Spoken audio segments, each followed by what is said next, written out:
For some of the game prep that one might come across when you're getting ready to run a campaign. This is kind of more focused on the Eve of Ruin, the latest release, because it's brand new and not a lot of people know about it yet, or at least they haven't run it yet. So, I'm hoping this will help inspire you to seek out other resources and to ensure that you have kind of an idea of what the process might be, depending on what your goals are. In most cases, when you have a module or an adventure setting, pretty much, 75% of it's done for you. However, if you need additional materials such as tokens, additional maps, anything like that to help run your game, it's going to take a little bit of work. And that is something that most people don't realize until they're starting to actually do it. So, one of the things I think that is a struggle, or at least for me, is, for making this a little bit longer process and such, is the maps. So, I'm going to import a map, but this is. Whole thing is kind of preparing images for Fantasy Grounds, and that's one of the things I believe that is time consuming. So I wanted to kind of show you some of the process of that. And the thing about it is, like, when you look at a product, you don't really get an idea of what went into it. And a lot of people complain about having to pay for a module again when they own the paperback, but I don't think they realize the amount of effort and the time it takes to adapt something like that into Fantasy Grounds or any other virtual tabletop for that matter. But I'm not going to get into that so much, but I wanted to show you just one map that I want to prepare. But for a little context, if you watched my show yesterday, I went into the Eve of Ruin campaign, and there was an adventure that was basically provided for people who had pre-ordered on D&D Beyond. Well, I don't know necessarily, or I mean, I don't mind, but if it's going to actually be a part of Fantasy Grounds or if they have the license to do it. But it is kind of a short adventure designed for 3 to 4 hours. Takes place in Neverwinter, and it's essentially a way that you can kind of introduce the players to the setting. It's set at level 3 and 4, I believe, but it's called Vecna, Nest of the Eldritch Eye. So I'm kind of working on converting this, and I've already got a pretty good start on it. So what I've done is put in a lot of the chapters already, and this is like a lot of the content that goes into this. And then if you come over to once I finish this, it'll be like a reference manual. And if I click on open storybook, this is kind of what it would look like once I get it put in. I just have to do the images now, and that's kind of where the point I'm in. But the first one I want to deal with right now is the map. That's probably the most work. All the other images just have to be resized, that sort of thing. So these little blank spots here are where the images are going to be put in. I just haven't taken the time to put those together because I wanted to save that part for the stream. I normally would do all that ahead of time, but that doesn't really show anyone how this works or how to do that. Because you'll see a post or you'll see something in writing or even a video that says, "Yeah, I did all this and here's the product," and they show you the end result. They don't show you what it took to get there, and I think that's an important thing to understand with any virtual tabletop, especially with homebrew content, or even understanding the value of the product you're getting, like how much work it takes, how much effort, how much experience, all that stuff goes into it. And I think that uh, we're missing an opportunity to understand the focus and the cost of having to put in an adventure. A lot of these adventures that you're getting from like Wizards of the Coast, for example, don't have PDFs, so that even makes it more challenging, especially if you're an end user. So you either have to get it off D&D Beyond, or there's people out there bootlegging stuff. So whatever the way you're doing it, it's not easy. And I think if you use like Paizo products, they at least have a PDF. It makes it a little easier to convert that stuff. But essentially, this is the adventure, just a homebrew type thing that I'm putting together for myself, not for sale or distribution.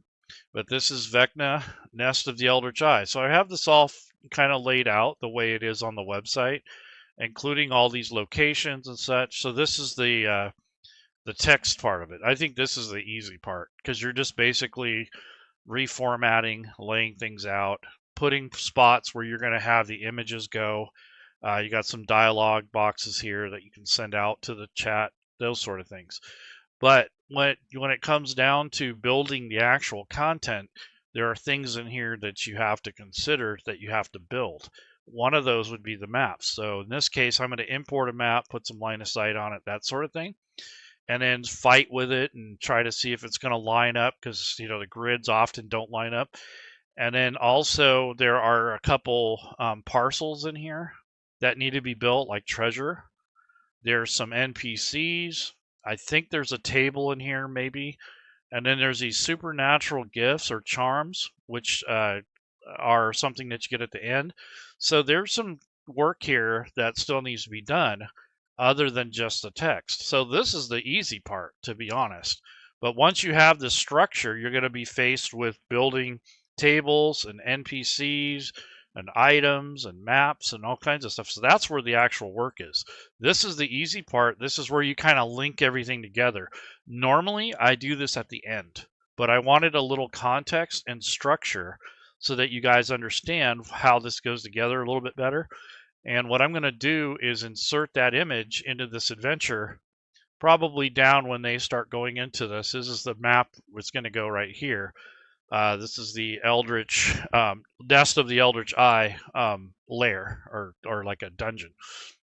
So it says the tunnel goes down in a downward slope about 20 feet beneath street level. So this is in Neverwinter, near the Never Death graveyard or something like that. But anyhow, so I'm going to bring up my folder here, and these are the images that I extracted from D&D Beyond. And they essentially I put them in a folder called Vecna. I didn't really have a good name for it, but these are all the images that I extracted from D&D Beyond that go with articles and with different products that I've converted for this particular case. Now, some of this content that I've created is basically different types of stuff that's come from D&D Beyond from their posts. These are like how to run the first chapter. This is an article about Miska's minions, talking about the spider fiends. There's the Vecna dossier, which goes into his stat block and some of his stuff. So I kind of went through a bunch of older articles and related articles and pulled that material in. So you have resources, ideas, lore, additional content to run the Eve of Ruin. This is especially helpful if you're starting from scratch and you don't have any other content. This would be helpful for that mostly. If you're already running a campaign and you drop into the Eve of Ruin, it's a little easier doing it that way. But if you have to start from scratch, it's good to have this kind of the starter adventure and use that as kind of like your setup and building the characters and kind of getting used to things, and then go into the campaign. You can even skip levels. So this is level 3 design. You can either raise the difficulty of it, or you can run it and then skip all the level, like level everyone up to level 10 or 11. That way they can actually run the adventure. I wouldn't recommend this necessarily for new players, but if you do have new players, that's a good way to introduce them. So you can run this adventure, the pre-adventure, before you run the actual campaign. So anyways, back to the map thing. I kind of went through all that yesterday, but so this is the image right here. This is the catacombs or whatever. This image does not have all the labels on it. There is an image online that I'm going to use that's for the GM, and all I'm going to do is refer to it and put labels on top of this in Fantasy Grounds. So I don't need to have 2 maps. So I'll just have this map, and then I'll have a layer with all the numbers and stuff on the top. And that way it'll only be visible to me, but for the players it'll just look like this. So it's saying that each square is 5 feet. That's good to know. And one thing that happens quite a bit with maps is that they're often too large. So let's take a look at this. So this map is a JPEG. It's 4096 by 5301 in dimensions. So that's pretty close to that 4K limit. So anything larger than that is going to be problematic in regards to performance. So this came straight off the website. I downloaded this off of the D&D Beyond. That's a pretty big map. So if you wanted to reduce that, you could, but it changes the dimensions of the squares that are on the particular image. So you don't want that, because if you shrink this image down or rescale it, it's going to make these rectangular instead of square. And that's often what happens when you download stuff off the internet and you don't have the actual map. You'll get things like that, and when you go to put it in Fantasy Grounds, it's just a nightmare to line it up. And that's generally a big issue with maps that you find online or that you just snag from somewhere, because they are scaled either for the website, so they've already been stretched, or if you think it's too big or too small and you go to increase it or decrease it, it changes the aspect ratio of these squares. And when you go to line it up in Fantasy Grounds, they don't line up. It's a real pain in the ass. So just kind of warning you about that. I am going to convert it to a WebP. So all that's going to do is take the file size down. So right now it's 3.76. That's not bad, but it can be a little smaller.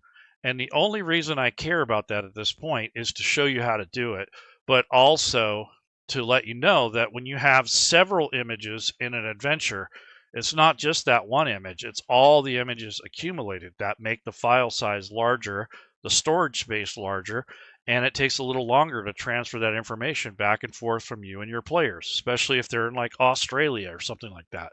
So that's something to consider when you're building a project if you've got a lot of images. Now, if there's only like one image, who really cares, right? But if you've got several images and they're pretty good size, you may want to consider shrinking them down and possibly compressing them. These images over here are not as critical. Those can be rescaled if you need to.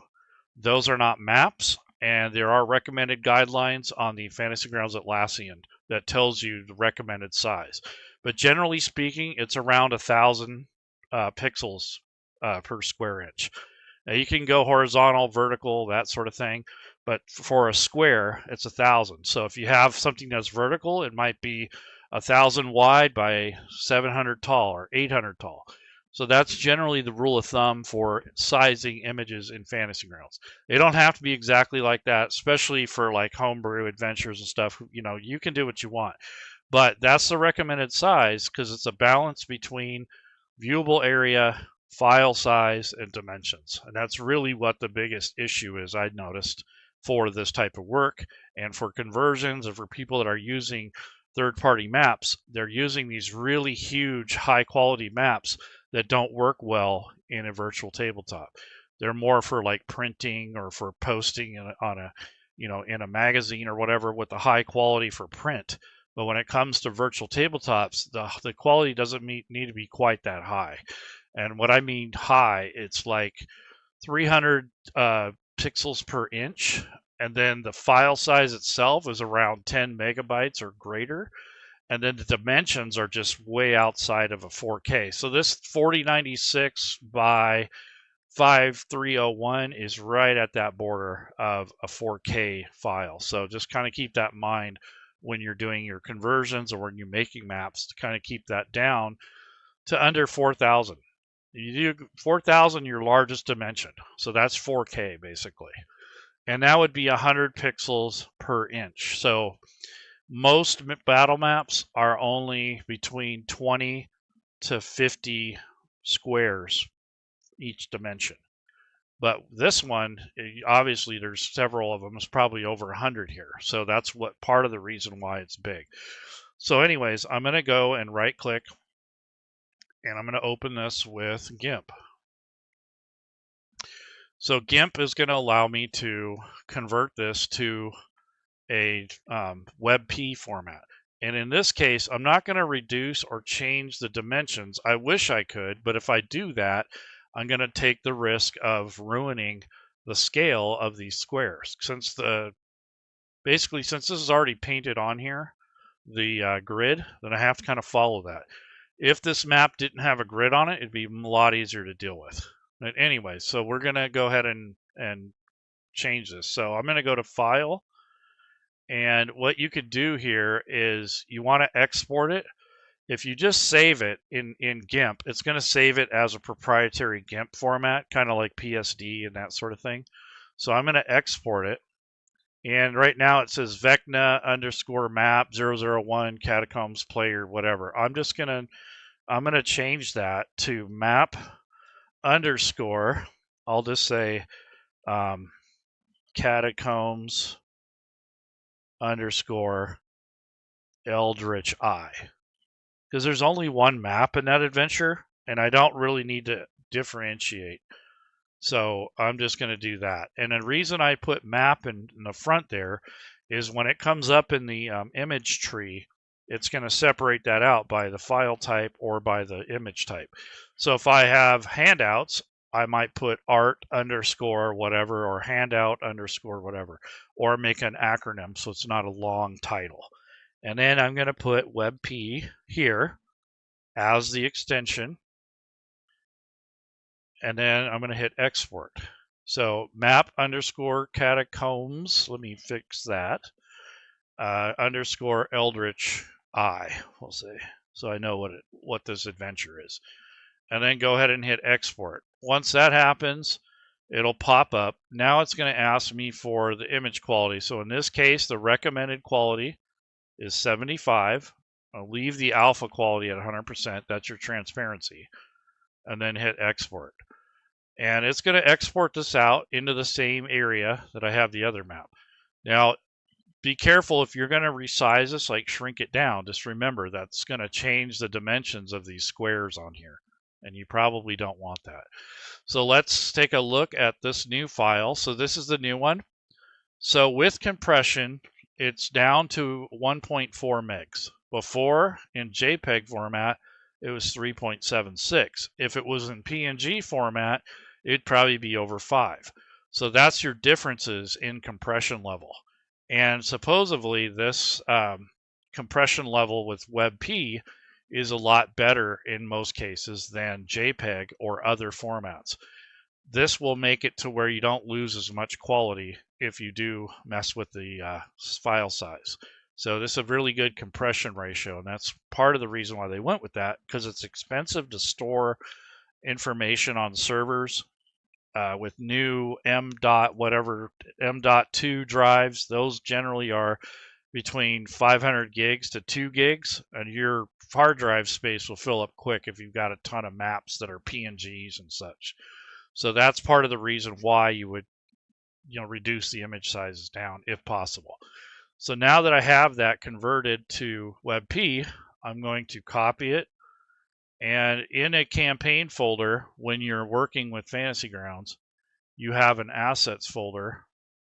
And once you have that open, you click on images, because we're going to be dealing with images, and you click on folder. And then this is the back end where you're going to place the file.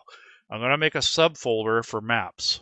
Even though I only have 1, maybe 2 maps, I'm still going to make a subfolder. So new folder, maps.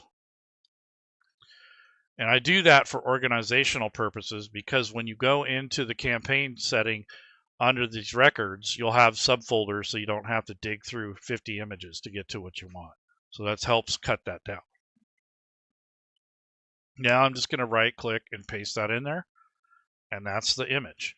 Now the next step is critical. So once you change files, change the names, or put them in folders or take them out, you need to hit this refresh folder assets. And once you do that, in this case, it's going to create a folder called campaigns. That folder wasn't there because I didn't have any extraneous campaign images or extra stuff that I've added. Now that I have, there's going to be a thing called campaigns now. So when I open this up, there's a subfolder for maps, and then here's the actual map. This is only a preview image. Now this image is in the campaign, but it's not part of the campaign yet. I haven't added it as an image to the campaign itself. So this is just a preview image of an image that's in the campaign folder, but it's actually not part of the campaign yet. So what you do there is you can either create map record, you can use this as a quick map, you can share it with your players, or you can set it as a background. In this case, create a map record, which is going to create an image. Before I do that though, I want to create, in the images section over here on the right, I want to create my own category, and I already have one called D&D Vecna Eve of Ruin. So that's the category or the drop-down group that I want to put it in. So I'm good with that. But if I hadn't had that, I'd use a drop-down, and I would make a folder called that. So let's do that. So I'm going to go ahead and hit this edit list. Like there's all.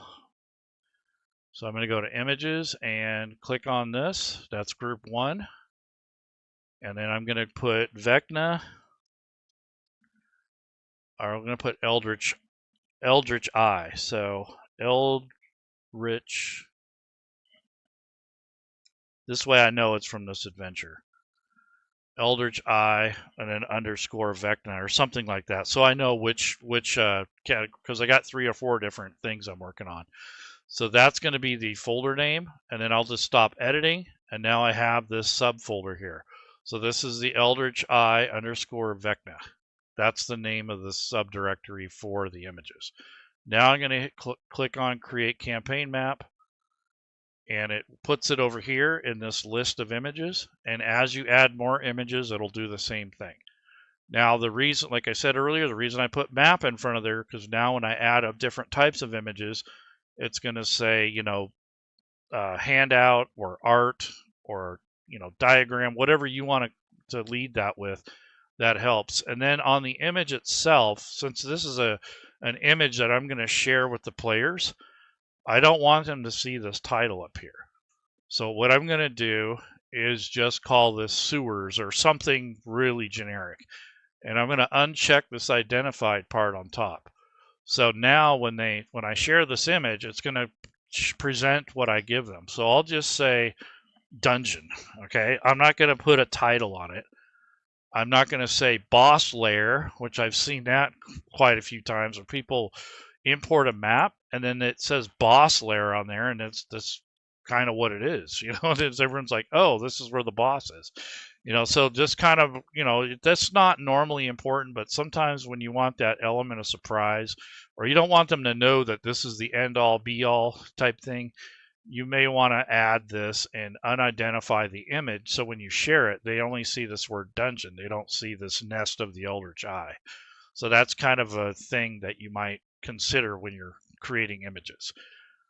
So this portion of it is for me. This portion over here will be for the players. Now I could say catacombs here, but I'm not even going to do that. I'm just going to put it at dungeon because that's essentially what it is.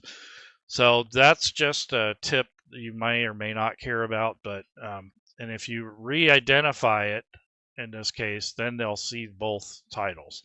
But in this case, I'll leave it. Now I'm going to select the layer that we have here for this image. And now I need to find the scale. So I don't know the actual pixels per inch, but I'm assuming it's at least 50, which is the default on Fantasy Grounds. So I'm just going to turn it on just to see what it looks like. Turn that on, and yes, of course, none of it's lined up. It doesn't even look like it's close to the same scale. So what I'm going to do is right-click on the image, because this is what you're going to find typically. When you're pulling in maps from the internet, this is the kind of crap that you're going to see. So this is not 50 pixels per inch. It's probably closer to 72. So I will try that just to see if I'm right. And no, not quite.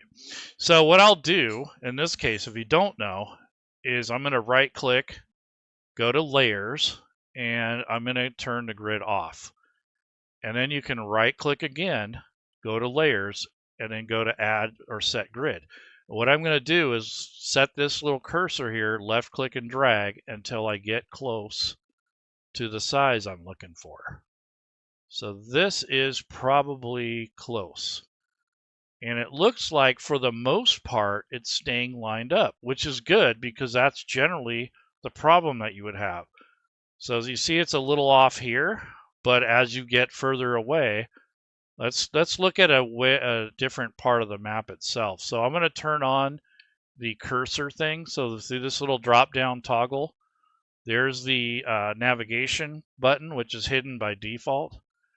And you come up in here, you'll see that it's off here too. So this may or may not be accurate, but it's closer than it was.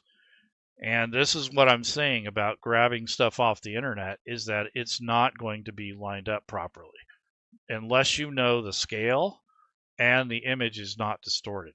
So if I adjust this to make it fit, let's say here, now if I come down to another portion of the map, it's going to be off. So if you come down here, now it's off here. And the reason for that is this image is no longer square, or the scale here is off a little bit. So you can play around with that until you get close, but that is a lot of heartache there. This is kind of close. I mean, it's there, it's in the pocket, but it's not quite. I mean, if you're that picky about that, that's going to take you a bit to fix that. Now there's ways to do it, which isn't always fun. But there is the map align tool, which you can use, but it only accepts PNG files or JPEGs. It doesn't do WebP. So I'd have to take the original, stretch the image out, and then put it in Fantasy Grounds. So I do happen to have that program here, and that's called Map Align. This is a free, I think it's Windows only. I don't know if they ever made a Mac version, unfortunately. But this is essentially the program that you would use to stretch the map out. And it's kind of confusing at first. So I'll go back into my subfolder. I'm probably not going to be using this image anymore because it's not square, or it's not lined up. But if you take the image, the original PNG file, drag and drop it into this tool here, you can use this as a way to stretch the image. So this is the way that you would do that if you have an image like that. Now, if it's too far off, it's not going to work. I'm sorry, it just won't. And you notice that that other image didn't show up because it's not a JPEG or it's not a WebP. This is they have to be either JPEG or PNG. It doesn't support the new WebP format. So I'm going to hit OK, and then here's the image. So the important part of this program is that you understand what it does and how it's doing it. So what happens is you're going to start from the top left and work over to the right, and then you're going to start from the top right and work to the bottom. You don't want to go all over the place because you're stretching the image. You're not actually moving the grid. It looks like you're moving the grid, but actually you're stretching the image out. And that's kind of confusing at first. So what you want to do here is pick a square that's in like the furthest top left corner, like maybe something like this, and use this as your reference point for your square. So I usually zoom in to about 200. That way I get a good look at that. And then I'll kind of move this over so we can see what we're doing here. And let's go to 200. And then let's scroll down. And I didn't want to go quite that far, but here we go. So I'm going to use this as my reference image. So at this point, the very first thing you do is you left click and drag until you get close. So you want the little square to kind of line up inside here as best you can, as close as you can get. And that's why I'm zoomed all the way in, so I can see almost pixel by pixel. So I'm centering my mouse, and I'm going to left click and drag until you get this. And this is kind of what this says. It's 92, which sounds about right because in Fantasy Grounds I had it set to 95, so it's close. So that's 96 by 96. Okay, so now when I let go, it draws in that line. But as you can see, it's all over the place. This does not line up anywhere. So if I go over here into Fantasy Grounds with this other image and I change this to 96, I don't think it's going to help because it's already screwed up as far as the dimensions go. So I can play around with trying to line it up, use this arrows to move the grid, but it doesn't stretch the image. See, I've already got it lined up over here, but now it's off over here. So it's really effed up. This thing is actually, these squares are actually rectangles now. And that's generally where the problems are with these maps when it comes to adapting content from a third-party source to Fantasy Grounds. It's not designed for virtual tabletop, and you get it from the internet or you take it out of a PDF or wherever you're getting it from. If you do buy from a reputable source, like maybe the Roll20 store, or you make it in Fantasy Grounds, or you use one of the virtual tabletop map makers, those tend to be a lot more accurate. You won't have as many problems with grids. So this is kind of like your Hail Mary here. If you can't get it to line up, this is kind of your last resort. And what this does is it moves the image accordingly. And now I don't see where I even had my initial start. Where did that go? I thought I had it up here. Oh, now I'm already confused myself. Okay, so I need to go. I was looking at Fantasy Grounds instead of the Map Align program. Okay, so now you can see it's off. It's way off. Yeah, I don't want to do that. Don't put it at 800%. That's hard on your system. I use the mouse wheel and it scrolls that up and down, and it can cause this to crash. So no big deal, but that's something you got to be careful of. I wish they would take that zoom level out, because that's way too much for the video card for your computer. Yeah, it's already coughing. It's like, nope, not going to happen. Yeah, I might have to start that over. But as you can see, it is when you have huge files, like that's 800 times the size it normally was. Video card and a computer cannot handle that. And that's kind of what happens in Fantasy Grounds when you've got huge images and you're sharing that across the network. That's one thing, but then when it gets to your players' computers, do they have the guts in their computer and the memory size to deal with that? And that's generally what you're fighting against a lot of times with large maps. So the idea is not to make the maps larger than 4K. Most maps are around 2K, from 1080 to 2K. 2048 by 2048 or 2000 by 2000 is a good happy medium. So this is where I started here. Okay, so this is my starting point, and I want to go up to 200 because that's a good, but the problem with that is hard to get this centered back where I had it. It's kind of a crapshoot here. Okay, here we go. Okay, so that's that part of it. There we go. So this is where I want to work from. So I'm going to go from left to right, and what you're going to be doing is adjusting just the width.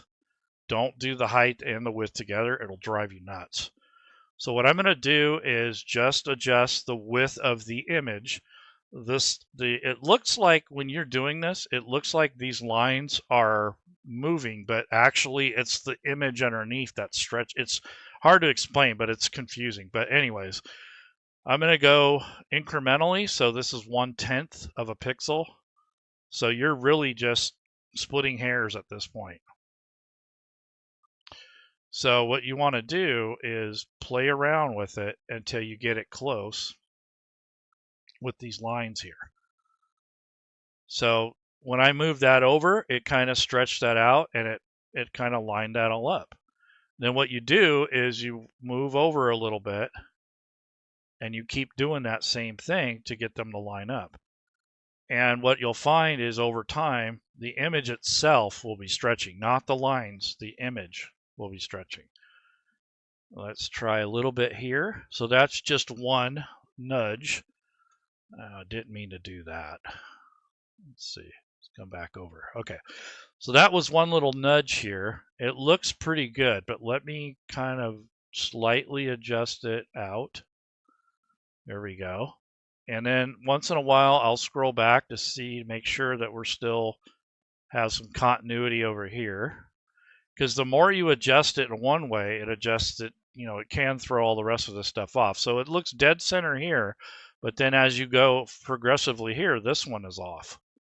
So it's really weird how this works, but I'm going to slightly adjust that. So I just went up by 1/10, and that fixed these lines in here. And all I'm worried about is this line right here on the right, that it's lined up all the way through. And I'm just going to slightly move it over to the right and look at the lines for each one of these. And see it's off a little bit here. So I'm going to center this onto this area and come back just a hair just to see what that does. Yeah, so it looks good there. And let me go back here and take a look. So it didn't ruin this too much. It was pretty close.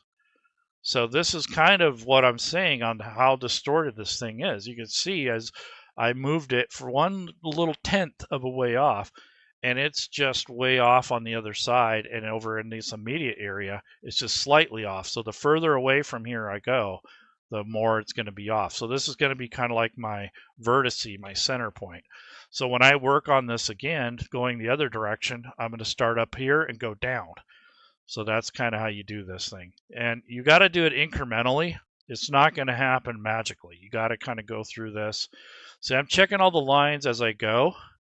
So far, they're acceptable. They don't have to be dead on, but you want them to be kind of close. And as I get further away from that area, I notice it's just slightly off, but it's still livable. I mean, that is really good. That's still within this white line. So I'm happy with that. If you try to make it too precise, you're going to drive yourself absolutely bananas. Okay, we looks pretty good all the way across. Slight adjustment. Okay, so it was slightly out of square there. Now I'm going to go back to where we started over here. And this is the square I went by. So now I'm going to adjust just the height part. So if you come and bring this stuff, and we're going to scroll down a little bit. You don't want to go too far, but you want to see here's where it starts getting off right here. So I'm going to come down a little bit more, and I'm going to start adjusting upward. So it looks like it needs to expand a little bit. So we'll see if that changes anything. So I'm kind of compressing it actually. Okay, it's kind of working, but kind of not. So let me come down a little bit more, just a hair, and adjust from here.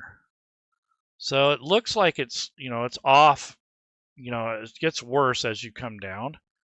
So I'm going to play with this. So I want to go, I think I'm going to go up. Like, oops, I didn't want to do that. I got to make sure I'm doing the right one. I almost threw off my other, oh geez, I think I did. Uh-oh. Anyways, I don't want to worry about it right now. But anyway, so I'm going to come back, try to get these to line back up. So yeah, I accidentally was pushing the wrong button there. So this is coming back the other way to kind of shrink it in this. But see, if you go too far one direction and then you overcorrect and then you have to go back and fix the other one. So as you're doing this, you want to go back and check. See, these are off a little bit too. So I need to possibly, yeah, so come up a little bit here. Or down, I should say. But it's not really moving the lines down, it's moving the image. It's really confusing. But, and then I'm going to come down a little bit more and a little bit more. You want to keep watching how this is progressing. So this is tolerable, this is off. So this is where the map is really messed up. So right here is where it really starts to come out of focus here.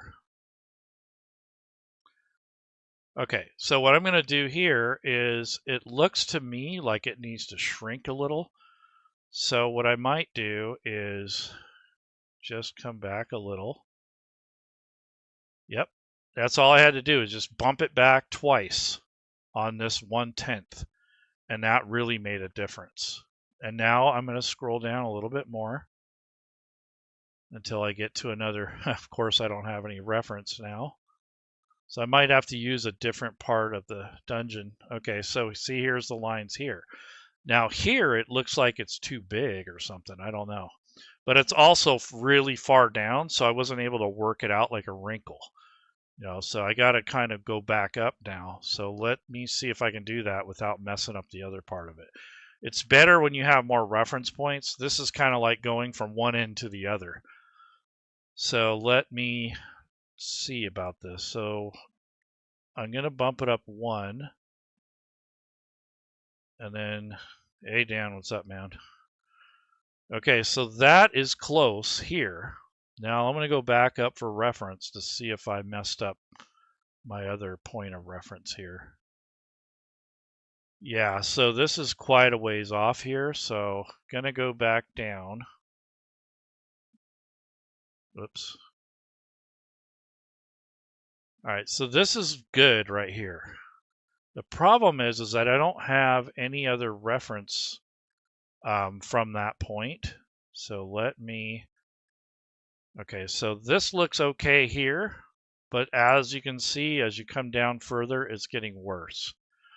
So let me play with that and see if I can get it to line up. Okay, so let me zoom back in up to 200. I really wish it would center in the center, not just recenter the whole thing. Okay, see, this is what I'm saying. It's off to a point here, so I need to adjust. And I don't know what I did with my, I had everything just right for the vertical part. I must have really hosed that for some reason. Yeah, I ruined my other direction by clicking the wrong buttons. God damn it. Let's see. What did I do? Anyways, so you want to, like I said, you want to only focus on one direction at a time. So that's right. This looks good. This looks good. And as you come down, I'm going to have to come over here now so I can see the lines here. So it looks pretty good here. So far, so good. Yep, looks good. What about over here? Yeah. So is that a done deal or no? It's off over here. Okay, so what was I looking at before that made it look so nice? Oh, I see. Okay, so back up here. All right, so this is what I'm saying. You got to have the furthest point away and then work your way down in this case. So I need to start up here instead of wherever I started before. See, I was up here and I need to have more points of reference to fix those. So this is better here.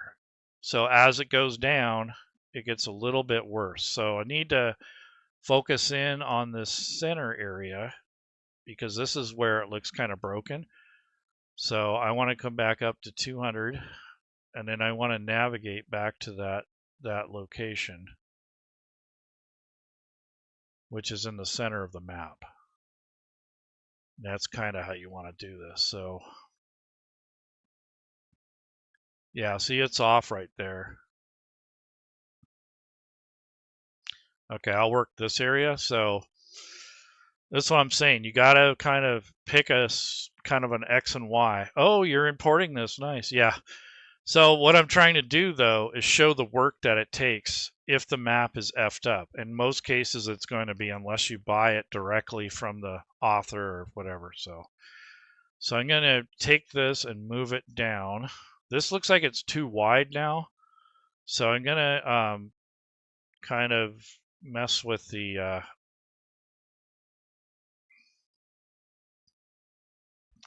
that's that. So let's see what happens when I do that. Nope. It's kind of close. You know, that's tolerable. Let me go back up and look, see if I messed up anything up here. Yeah, it looks pretty good. But it's jacked up here. So this is what I'm saying. Like, you got to really start from one end and work to the other. I'm jumping back and forth, and that's something you don't want to do. So let me fix this one first and then work my way down. So this is the very top, and this is where you want to start, the very top. I should probably be looking at that 5-foot square thing, but I don't know how out of square that is. If I make that square, it might make the rest of it square, but I doubt it because it looks like the image itself is distorted in two different ways. So let's go down and take a look at that. So this looks pretty good now. And I'm going to move over a little bit and take a look at these squares. Yeah, so this looks pretty good up here. Now let's come down a little bit. So I'm just taking these sliders on the bottom and the right. I'm zoomed in at 200%. And I'm taking a look at the lines as I go. Like I said, you got to work from bottom to top or top to bottom. You can't jump all over the place. It's not going to stretch the image right, because you'll stretch one side and it will expand another. It's annoying. You're basically stretching the image, but you think that you're moving these lines, but actually you're moving the image underneath it. It's really hard to kind of fathom it because you're so used to Fantasy Grounds where you're moving the grid. In this case, you're actually moving the image and stretching it so that it fits a grid.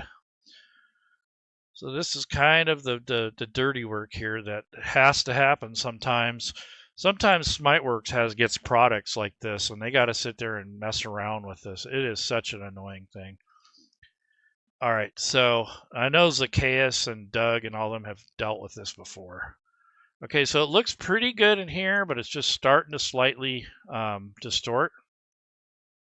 As you can see, it's a little bit off down here. So I'm going to go ahead and see what happens if I adjust this the other way.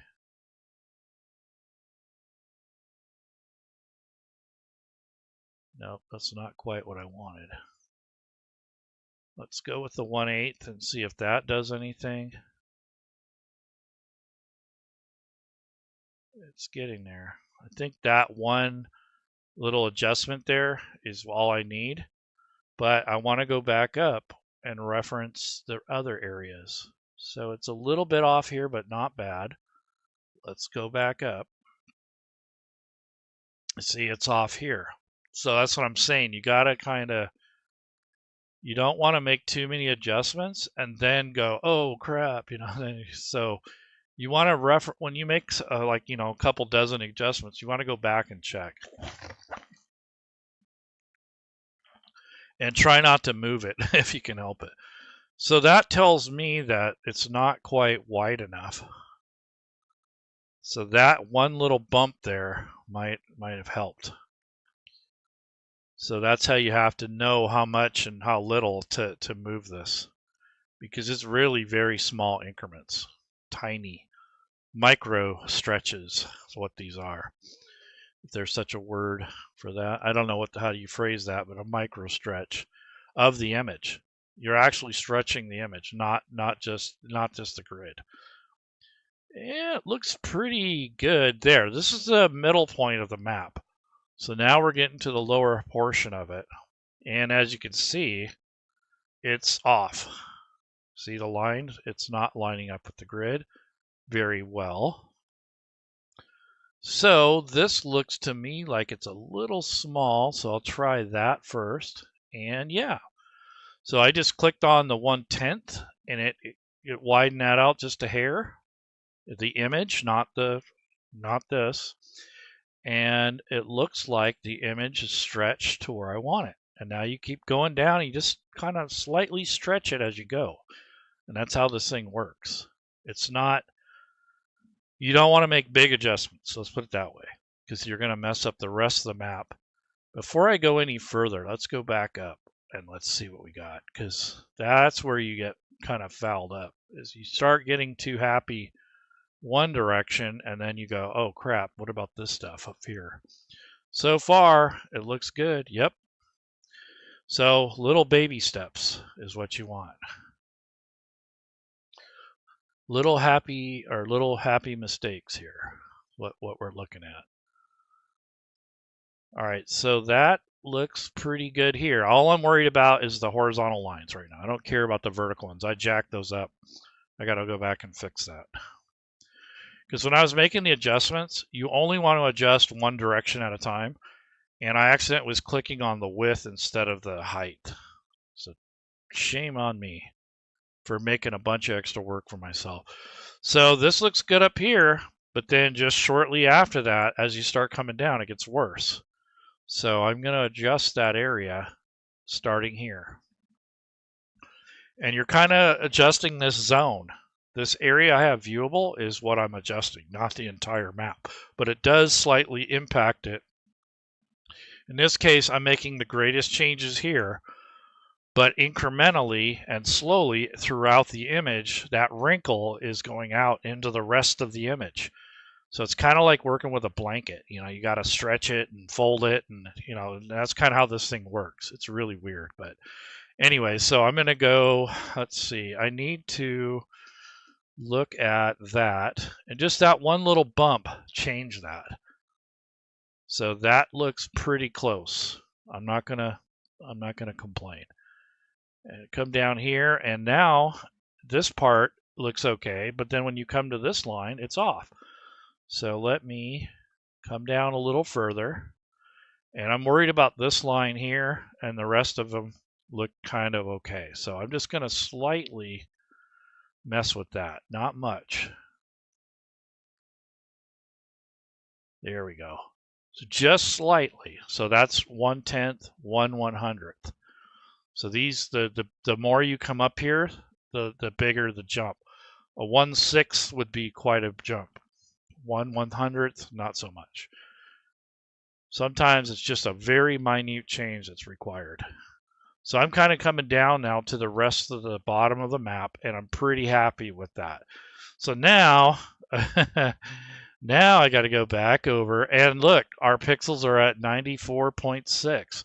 So more than likely, it's probably around 95, but it's for some reason, either during the conversion process or when it was uploaded to the website, it's got distorted. So let's go to back up to my reference point. And now I'm going to worry about from left to right. So over here, it looks pretty good. And as I move over, it gets crappier. So this here is starting to come off. So I need to go back to 200. And I need to go back up to the top corner. There we go. This is the furthest north, I believe. Is that right? Yeah.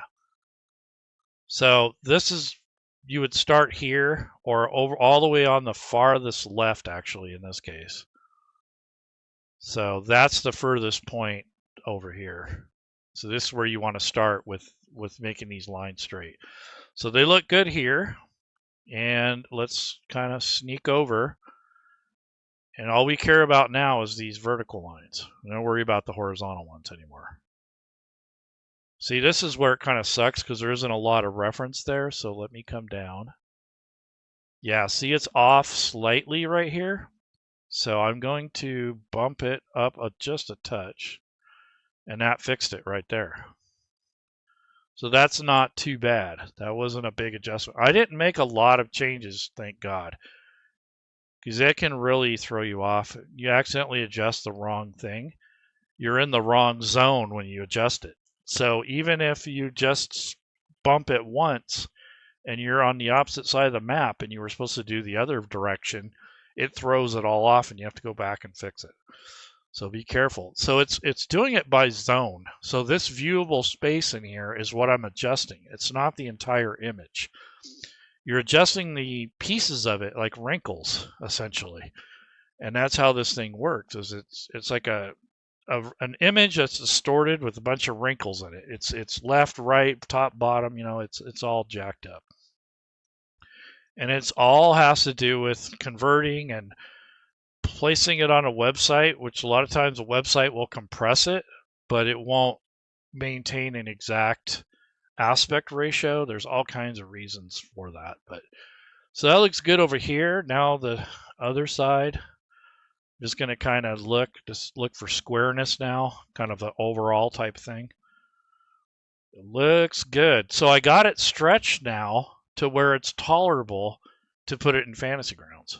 And this is kind of the annoyance of bringing in maps. Not only are they too big, but they're distorted. They aren't made for virtual tabletop. Obviously, you can see that this is made for print. You know, it's not really set up for virtual tabletop. So let's go to File, Save. And I'm going to click on this map here. And remember, we called it map underscore Vecna. I'll just say, we'll say Vecna for now. Vecna, no, it's not Vecna, it's the Eldritch I thing. And then we'll just call it PNG. And we don't want JPEG, we want PNG. There we go. So that was the stretching part. That's the hard part. So when you have maps that are effed up like that, you got to stretch them out if you want to really use them that bad. And then, like I said, you do X and Y. You start in a corner and you kind of work your way over. Then when you're done, you start in that same corner and you work your way down. And you're doing it by zone. So if you, for this map here, you're doing the top left and then you work over to the top right. And that should fix all the lines from left to right. Then when you're doing this section, you're probably going to do this top part, maybe the middle, and then maybe this section down here. So you're actually stretching it in zones in X and Y. And you're essentially taking the wrinkles out of this. And if you, what I did earlier, the mistake I made is when I was down in here, I accidentally bumped the wrong direction and it threw off the stuff down here in this zone. So I had to go back and fix that. So you want to be careful. You only want to do the width first and then the height, or the height first and then the width. You don't want to do both at the same time. It'll screw it up because you're doing it in zones. Whatever your viewable space is what you're adjusting. So if you don't have it zoomed in far enough, you're going to be trying to adjust this overall map like this. It's not going to work. You have to zoom in quadrants or in sections to fix that. And that's where this tool comes in handy. But if you don't understand that, it's going to drive you nuts. So just be fair warned on that. So let me get out of that. And if you were watching earlier, when I put this map in here, it didn't work because it was screwed up.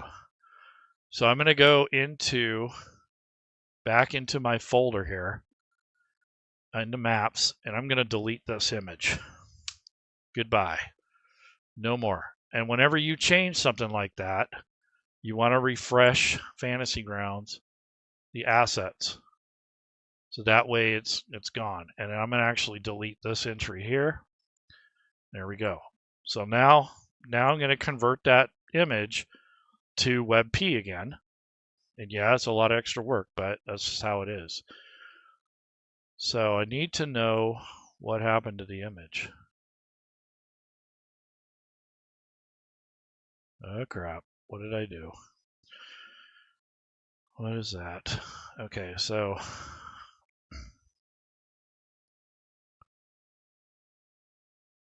file, save, let me see. Okay, so it's in Vecna. Okay, got it. It's not in this folder. I was going to say, oh no, did I just delete my work? All right, so got to navigate to the right folder. So I have a folder for all my downloads, and then I have a subfolder that has all my artwork for Vecna. So the other part of this is just resizing the other images. You don't have to be as meticulous, but there is some sizing considerations like file size, dimensions. There's guidelines on the Atlassian guide for Fantasy Grounds. So if you look at the developer guidelines, that's where that stuff is. I wish it would just say sizing requirements. That'd be so much easier to find that, but it's buried into a section for developers when they want to adapt a product to Fantasy Grounds. That's why it's there. Wasn't really meant for us. Okay, so this is the PNG file, and this file over here is the WebP. So I need to convert this file, and now it's 3080 by 3990, which is a lot closer to the 4K that we were looking for. So it did stretch that image. And I want to open this up with GIMP or whatever program you have that supports WebP. So there's the image, and see, as you can see here, this little border, that wasn't there before. So that's how much it shrunk this image. And now we're going to hit export as, and I'm going to go to WebP. And then I'm going to put another underscore so I can differentiate between the other one. And then hit export. And then we want to go with 75. That's the recommended size. You don't have to, but that helps with the compression ratio. And hit that, and hopefully it saves it. And you can see it's kind of taking a minute because it's quite a big file. So I'm going to go ahead and close that. And what do we got here? Okay, the new one is under 1 megabyte. And the dimensions are a tad bit smaller, which is good. And now I'm going to copy this into the campaign folder. So I'm going to click Folder, Maps, I'll hit Control V, put that in there. Go ahead and close it, refresh Fantasy Grounds. So I wanted to show you all that hassle, right? I mean, yeah, it's boring, but you need to really see that. And that's what the work is, right? That's what you're paying for essentially when you're buying a Fantasy Grounds module, is that kind of crap. That's the stuff that really can get frustrating. So let me move that over now into our assets, or into our image section. So you can drag and drop that over. And now when I set the grid, it should be better than it was before. Let's see what we got here. I don't remember what the scale was, dang it. But that's all right. At least it's square now, or close. I know it's like around 95, so we'll start there.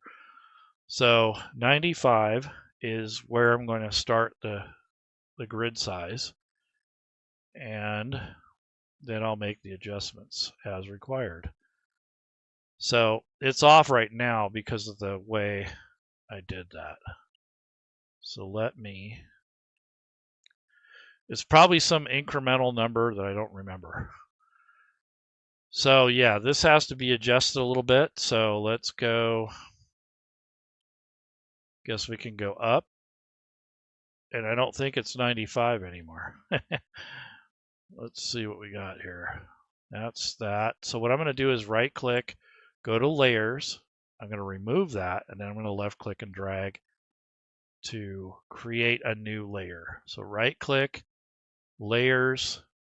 We're going to set the grid, set this little thing here, this vertice, and then I think that's close. That's 70. That sounds about right. And now just nudge it down a little bit. And I think Bob's your uncle here. Looks like we got it kind of dicked here. Yep. So now it lines up. Pretty close. This gets off a little bit in certain areas, but that's good enough for government work here. Let's take a look down here. This is where we're really going to see it. Yeah, pretty close. I mean, it's off just a little bit here, but that's livable. And now what you want to do is, of course, you can change the grid color. So I want this funky yellow color as my grid, and I'll turn that down a hair so it's not too bright. It kind of matches this. And there we go. So that is our grid system. And then at this point, you're just going to add line of sight, that kind of thing.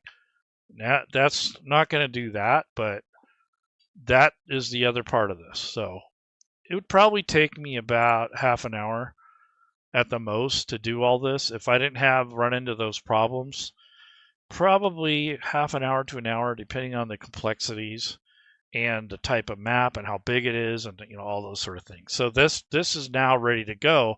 So when you have this set like this, I'm going to go ahead and set this to unidentified.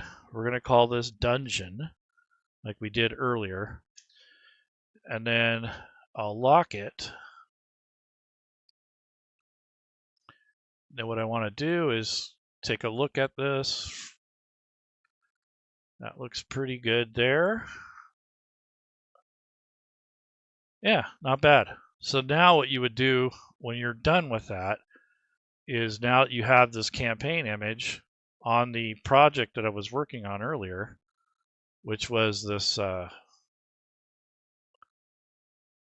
this adventure, the Eldritch Eye. You take this image and link it or drag it to where you want it to go. In this case, it's going to go here. There we go. So that's where the image is going to go. Then when you want to share this, you just click on it and then right click on here and share it. Now what you are going to also do with this image in that state, in this state here, is you'll add a layer with your labels. So if you have like room numbers, that sort of thing, when you go to edit the map, once you're done with your line of sight and all that stuff, you take this image, make a new layer, and then add your markers. So what you could do is make your own little markers somewhere else and then use those as your asset layers, or you can use the ones from Fantasy Grounds. There's some assets, I think they're called map something markers, or I don't remember what they called it. So if you go into assets, make sure you're in images, and then I think it was markers, I think. I don't remember.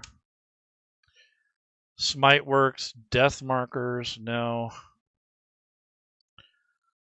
Let's see, tombstone, skull, blood. No, those are the, I can't remember. Maybe symbols? That's the thing. I don't ever remember the folders of stuff's in. Be nice if I had a list of that somewhere where I can actually see it. Yeah, GM symbols. Fantasy Grounds, GM symbols. So if you have there's letters, numbers, there's base numbers, symbols. Let's take a look at the symbols. So yeah, you have stuff like this. So you put all that on, you put them where you want them to go. Then you drag those all to a folder. And then you can turn that folder properties on to where only you can see that layer. So you put all your numbers and letters and symbols on here, and then you put them all in a folder, and that'll treat it as a layer. And then from there, you'll decide, if you want to add it or what you want to do to it.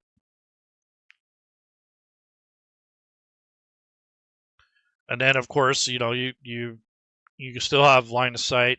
If you want to add like water to this sort of thing, you can.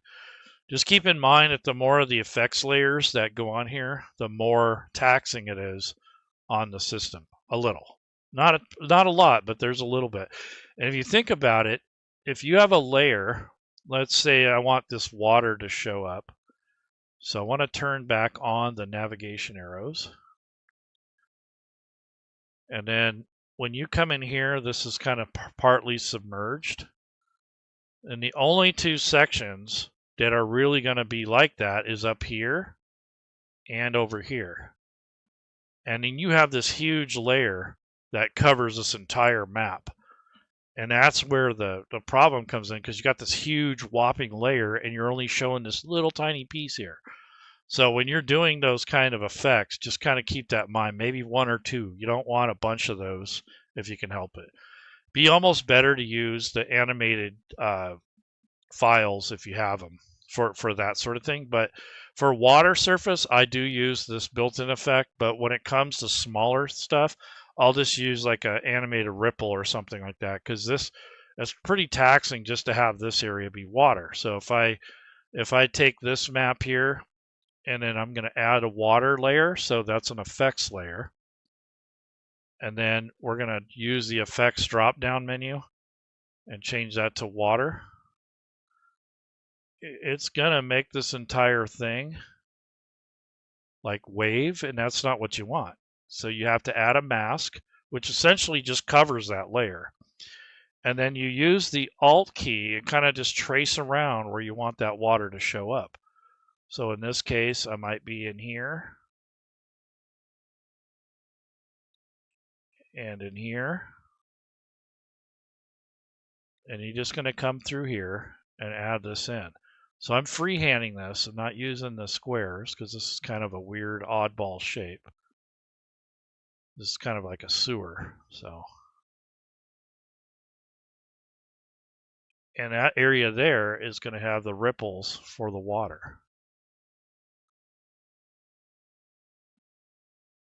So you might do something like this occasionally. I think in a sewer, that's a great idea because it gives them that pond water kind of feel, which I think is kind of important for immersion. So when they're walking through here, it's going to freak them out a little bit because they got to go into water that's, a foot to 3 feet deep or whatever, and they may not be able to see the bottom. So that's something that you would have to consider. And then if you want to do a large area first, you can do that rectangle or square and then freehand the rest of it. So holding down the Alt key and dragging this around, you get the irregular kind of non-square shape. And that's kind of what you want to do with these kind of shorelines that are not perfect. Just hold down the Alt key, left click and drag, and you can get these details around the edges. Now you don't go right to the edge, because what it'll do is it'll distort the edge too. You want to kind of stay, a little bit away from that. Hey, look at that grid. That's almost perfect. Who did that? Anyways, this is a a lesson in futility in some cases, but here's the other section that you're going to do. So for something like this, I would probably just go left click and drag and not worry about those dimensions yet. Get a majority of it, okay, and then come around the edges. So hold down the Alt key, kind of just trace through here, get into these little alcoves. You don't have to do it in one swoop. I can do that here because it's kind of rectangular, but you don't have to do it in one, in one pass. You can come back and grab a little more. So maybe I want to come a little bit closer in here, the shoreline, and maybe in these little alcoves, I might come a little closer. But like I said, you don't want to go too close. Because what will happen is on these lines, it starts tearing this surface, and you don't want that necessarily. All right, so there's your water. Now all of that big old mask over this whole thing just for these two little areas. So that's what I'm saying. The performance hit is high if you're going to be messing with that. So I wouldn't do any more than 3 effects layers, to be honest. That's probably the maximum I would go with that. Anything else, I'd try to use an animated asset if you have it. So that's that. So this could be embellished. Let's see if there's, maybe in this area there's some fish or something in there. So I go into the assets, and if you have the Fantasy Grounds art subscription, most of the, or if not all of the stuff is in there. So I'm going to type animated. And wait, I want to be in images first. That's a big mistake, is you want to make sure you're in images before you do your search, because then it's going to search everything. You don't want that. That's even worse. You want animated as our keyword here. That should narrow it down. Okay, so there's air particles. I might use that in certain areas, but I want the fish. So animated dust, bat swarm, lightning clouds, leaves. Let me go back. Bats, birds. Where's the fish? Where are you? Here we are, animated fish. So for this, what I would do is go to this layers tool and then take this fish here and collect all the things that you want to put on the map down on this toolbar. And then when you're done doing that, take your animated fish in this case and drag it up to this, we're in the layers mode. So you take the fish, drag it in here. I mean, you could paint it on, but I kind of like to do it in stamping. And this is 8 by 6 squares, or 8 by 17. That's quite a bit. So I'm going to go with 2 by 4. There we go. So that's, click in here, and then you're going to get those fish. And see how they're kind of going the wrong, or kind of going into this shoreline. So what you can do is go make sure you're in selection mode, and you can grab the asset and move it. And then what I might do, since I have it selected, is go into the tint and turn down the opacity a little bit, just so it kind of blends in more with the water, so it's not as, not as stark contrast. And then I'm going to rotate it 90 degrees, and then I'll move it. So I'll come down in here. So they kind of disappear into the shadows here. So that's just, something you could do. And if you want it a little bigger, you can take this edge, kind of stretch it out a little bit, and then move it back a hair. So you got some movement in the water. Or if you want to use it as a brush, you could do that too. So you could go into brush mode, and you can drag that asset in here, and you can brush that around. And this way it will follow a contour instead of going straight into the wall. So you could do something like that. But I think that's good enough. It kind of gives you the impression that there's life in here, and it's movement, right? That's all you're looking for, is a little bit of movement and light. When the players have this zoomed in, they'll be able to see that. If they have it zoomed in. Most people have it out here. So we'll see. Anyways, guys, that's enough for today. I just wanted to show you the struggles are real. You got to go through all that crap in order to get your stuff adapted if you're going to do that. Yeah. Hot weather is coming. Don't like that. Yeah. So anyways, guys, hopefully this is helpful to you. Map-Align is a tool. It's on the Fantasy Grounds forums and the official forums. If you are a member of the website and you go to the Fantasy Grounds forums, you just do a search, or you can do it through Google. Do Fantasy Grounds plus Map-Align tool, hit enter, and it should take you to the thread. And if you're already logged into the website, it should be good. All right, guys, take care. And remember, this is Map-Align. Remember, it stretches the image.